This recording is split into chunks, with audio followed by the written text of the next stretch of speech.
Cyber నేరగాళ్లు రోజుకో తరహాలో రెచ్చిపోతున్నారు. పీఎం కిసాన్ పథకానికి దరఖాస్తు చేసుకోండి, ఎస్బీఐ రివార్డు పాయింట్లు పొందండి అని ఆశ చూపుతూ సామాజిక మాధ్యమాల ద్వారా ఏపీకే ఫైళ్లను పంపి నిత్యం ఎంతో మందిని దారుణంగా మోసగిస్తున్నారు. వారి మాటలను నమ్మి గుడ్డిగా ఆ ఏపీకే ఫైళ్లను ఓపెన్ చేయగానే ఫోన్లను హ్యాక్ చేసి వారి బ్యాంకు ఖాతాల్లో ఉన్న సొమ్మంతా కొల్లగొడుతున్నారు. అయితే పీఎం కిసాన్ యోజన పేరిట సైబర్ నేరగాళ్లు ఏపీకే ఫైళ్లను పంపి తెలంగాణలో వేల మంది అమాయక రైతులను మోసగిస్తున్నా ప్రభుత్వం నిమ్మకు నీరెత్తినట్లు వ్యవహరిస్తోంది. దీంతో మరింత రెచ్చిపోతున్న కేటుగాళ్లు ఇప్పుడు ఏకంగా రాష్ట్ర మంత్రులపైనే పంజా విసిరారు. ఎస్బీఐ రివార్డు పాయింట్ల పేరిట ఏపీకే ఫైళ్లను పంపి వారి వాట్సాప్ గ్రూపులను హ్యాక్ చేశారు. దీంతో ఎట్టకేలకు నిద్రలేచిన సైబర్ క్రైమ్ పోలీసులు మంత్రులకు వచ్చిన ఏపీకే ఫైళ్లపై మాత్రమే దృష్టి పెట్టారు. పీఎంకేవై పేరుతో చాలా కాలంగా సైబర్ నేరగాళ్లు చేస్తున్న మోసాలను గుర్తించడం లేదు. కనీసం ఆ మోసాల బారిన పడకుండా ఉండేలా రైతులకు అవగాహన కూడా కల్పించడం లేదు. అయితే బాధితులు సురక్షితంగా ఉండాలంటే అవాస్ట్, నార్టన్ లాంటి యాంటీవైరస్ యాప్లను ఇన్స్టాల్ చేసుకోవాలని, ఎవరైనా సైబర్ నేరాల బారిన పడితే వెంటనే 1930 హెల్ప్ లైన్లకు సంప్రదించాలని పోలీసులు సూచిస్తున్నారు. ఇక ఇదే అంశానికి సంబంధించి మరింత సమాచారం మా ప్రతినిధి రంజిత్ అందిస్తారు. రంజిత్, ఒక పక్క రైతులను మోసగిస్తున్నారు ఏపీకే ఫైళ్లను పంపి, మరో పక్క మంత్రులకు సంబంధించిన వాట్సాప్లు అన్ని కూడా హ్యాక్ చేస్తుంటే ప్రభుత్వం ఏం చేస్తున్నట్టు, పోలీస్ వ్యవస్థ ఏం చేస్తున్నట్లు? ఇందురా తెలంగాణ రాష్ట్రంలో కావచ్చు, ఇండియా మొత్తంలో చూసుకుంటే రోజు రోజుకు సైబర్ నేరగాళ్ళు వచ్చి రెచ్చిపోతున్నారు. ముఖ్యంగా చూసుకున్నట్లయితే ఇప్పటికే సైబర్ నేరగాళ్ళు వాళ్లకు సంబంధించినటువంటి రివర్స్ పాయింట్స్ కావచ్చు, దాంతో పాటుగా ఆన్లైన్ పేమెంట్ లో ఒక కస్టమర్ కు వచ్చేసి 2000-3000 రూపాయల వరకు వాళ్ళకు అమౌంట్ వేయడము, చెప్పడము, దాని తర్వాత రిటర్న్ అమౌంట్ తీసుకునే సమయంలో కూడా వాళ్ళని ఇబ్బంది పెట్టే చాలా మంది కూడా బాధితులు అనేస్తున్నారు. ముఖ్యంగా చూసుకున్నట్లయితే సైబర్ నేరగాళ్ళు ప్రమాదకరమైన పంజా వీసిన పరిస్థితి కనబడుతుంది.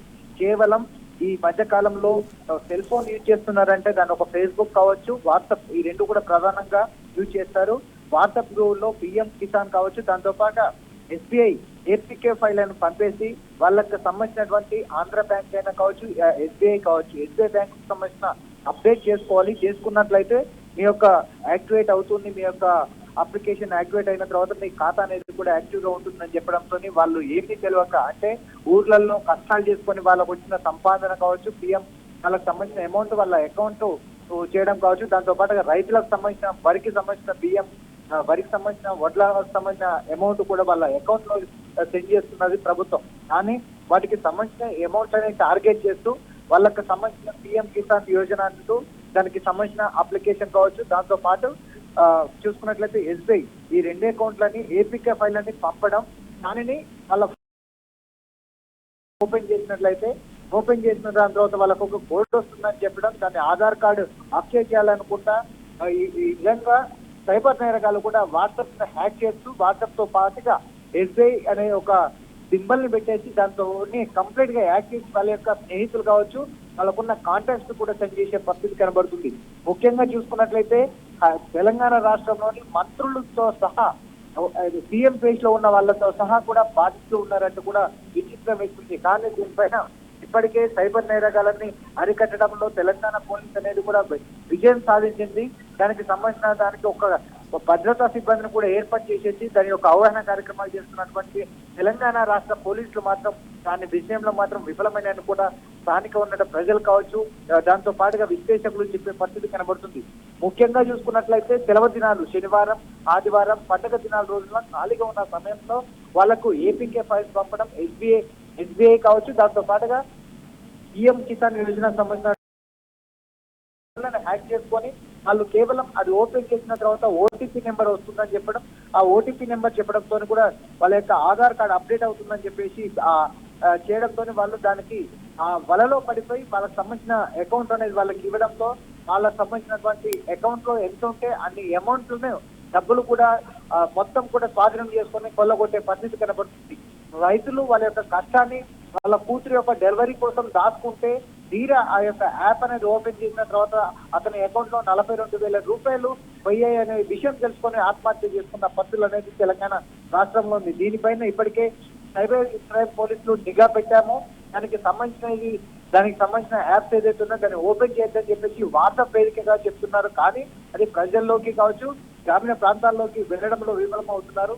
ఇప్పటికే చూస్తున్నట్లయితే జర్నలిస్టులు కావచ్చు, వివిధ మీడియా సంస్థలు కూడా దానిపైన ఒక సోషల్ మీడియాలో ప్రచారాలు చేస్తున్నప్పటికీ కూడా దాని మీద ప్రభుత్వం అందించకపోవడంతో ఈ దాదాపు వేల మంది, లక్షల మంది కూడా బలైపోయి స్నానాలు తీసుకున్నట్టుగా ఉన్నది. దీంతో పాటుగా కొత్తగా చూసుకున్నట్లయితే ఆన్లైన్ గేమింగ్ కావచ్చు, దాంతో పాటు బెట్టింగ్ యాప్స్ లో కూడా ఈ యొక్క యాప్ అనేది కూడా కనబడుతుంది. కనపడంతో దాని యాప్ ఓపెన్ చేయడంతో వాళ్ళ బెట్టింగ్ యాప్స్ వాళ్ళు కావచ్చు, దాంతో పాటు వీళ్ళందరూ కూడా డబ్బులు కొట్టే ప్రయత్నంలో సైబర్ నేరగాళ్లు వాళ్ళ యొక్క నిపుణులు ఎవరైనా కూడా దానికి సంబంధించిన అవగాహన కార్యక్రమాలు కావచ్చు, దాని ప్రత్యామ్నాయ మార్గాలను వేచించడంలో కూడా ఇప్పటికీ తెలంగాణ పోలీసు విఫలమై దాదాపు లక్షల కొద్ది వాళ్ళకి సంబంధించిన డబ్బును కొల్లగొట్టుకున్నారు.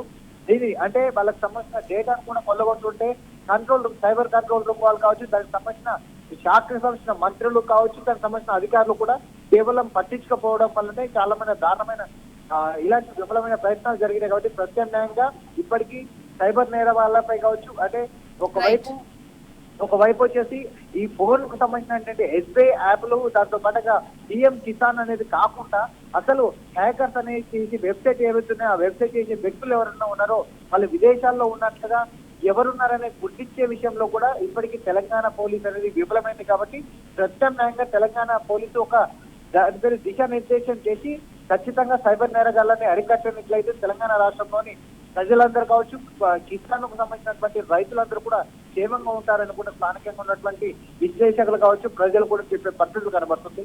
Sindhura. Right, thank you Ranjit. మొత్తానికి పీఎం కిసాన్ యోజన పేరిట సైబర్ నేరగాళ్లైతే ఏపీకే ఫైళ్లను పంపి తెలంగాణలో వేల మంది అమాయక రైతులను మోసగిస్తున్నారు.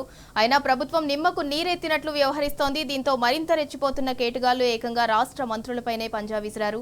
ఎస్బీఐ రివార్డుల పేరిట ఏపీకే ఫైళ్లనైతే వారికి పంపి వారి వాట్సాప్ గ్రూపులనైతే హ్యాక్ చేశారు. అయితే సైబర్ క్రైమ్ పోలీసులు అయితే 1930 టోల్ ఫ్రీ నెంబర్ కి కాల్ చేయండి, ఇలాంటి సైబర్ క్రైమ్స్ బారిన పడకండి అని అయితే సూచిస్తున్నారు.